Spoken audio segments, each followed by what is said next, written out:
রসটা পুরো ভালো করে একদম চিপে নিলাম। এবার দুধটা আমি আগের থেকে জাল দিয়ে ঘন করে রেখেছি। এই ঘন দুধটা আমি এর মধ্যে ঢেলে দিলাম। হলে আমি দিয়ে দেবো। এর মধ্যে গরুর দুধ কিছুটা মিশিয়ে দিচ্ছি, হাফ বাটির মতো।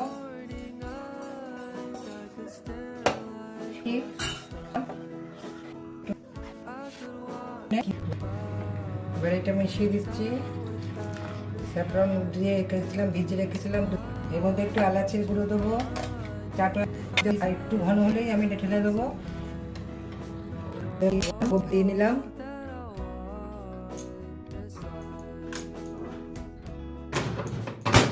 স্টার্ট বাটনটা টিপে দেবো।